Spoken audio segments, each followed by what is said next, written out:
갑작스러운 건강 악화로 사퇴했던 아베 총리의 뒤를 이을 총리가 정해졌습니다. 그 주인공은 바로 스가 요시히데 관방장관입니다. 16일 소집되는 임시국회에서 정식으로 제99대 총리로 선출되는 스가 요시히데는 압도적인 표 차이로 일본 총리 자리를 차지하게 되었습니다. 14일 열린 총재선거에서 유효 투표 534표 중 무려 377표를 얻으며 당선되었다고 합니다. 스가 요시히데 관방장관이 차기 총리로 결정되면서 한국과의 관계가 어떻게 변화될지 많은 언론들이 관심을 표하고 있습니다. 사실 스가 장관이 차기 총리가 될 것이라는 의견은 이미 일찍부터 예견되던 부분이었습니다. 정식으로 출마 의사를 표명하기 전부터 이미 자민당 7개 파벌 중에서 5개 파벌이 스가 장관을 지지하고 있었기 때문입니다. 자민당이 의회의 다수를 정하고 있다는 점을 봤을 때 이미 선출이 확신시 되었던 것이죠. 2012년 12월 26일부터 취임했던 아베 총리 내각이 7년 8개월 만에 교체되게 되었습니다. 일단 스가 장관은 아베 정권의 방향성을 이어갈 것으로 보인다고 일본 다수 언론은 전하고 있습니다. 이미 총재 선거에서도 아베 정권 계승을 표방하기도 했기 때문입니다. 때문에 혐한 정책을 일삼았던 아베 총리를 봤을 때 한일 관계에 당장 큰 변화는 없을 것으로 예상되고 있습니다. 일부 전문가들의 경우 스가 장관이 총리가 되면서 한일 관계가 더욱 어려워질 것이라고 예측하고도 있습니다.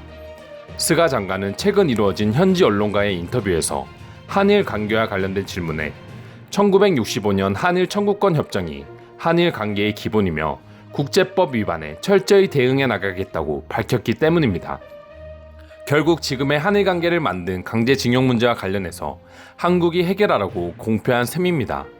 스가 장관이 본격적으로 총리 자리에 오르면서 한국에서는 그의 사고방식이나 역사관에도 많은 관심이 쏠리고 있습니다. 스가 장관은 대표적인 보수 우익 성향으로 과거 안중근 의사를 범죄자로 규정하기도 했습니다. 그리고 심지어 추후에는 테러리스트라고 언급하며 한국인들의 분노를 사기도 했습니다.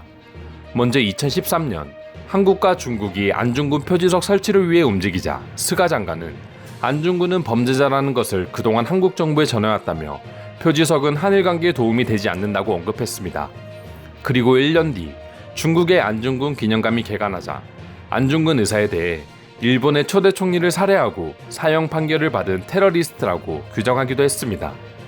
위안부 문제나 강제징용 문제와 관련해서도 국제법 위반이며 자신들은 충분히 배상을 했다는 주장을 펼치고 있어 한일 관계는 여전히 어려울 것으로 예상되고 있습니다. 일부 여론의 경우 아베 총리의 야스쿠니 신사참배를 만류하기도 했고 일부 일본 정치인들이 한국을 자극하는 발언을 하자 주의를 촉구했던 점도 언급하며 아베 총리보다는 한일 관계에 있어 조금은 긍정적이지 않을까 하는 의견도 나오고 있습니다. 일본 여론 역시 스가 장관이 아베 총리의 정책을 그대로 이어나가 한국에게 강력한 제재를 가할 것으로 기대하며 긍정적인 반응을 보여주고 있습니다.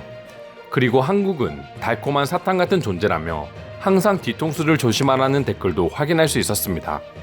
사실 스가 장관은 7년이 넘는 기간 동안 아베 총리의 오른팔 역할을 했지만 외교 관련 경험은 거의 없다시피 합니다. 그래서 그런지 한국과 의사소통하겠다고는 했지만 이 부분은 아베 전 총리와 상의하겠다는 인터뷰를 하기도 했습니다.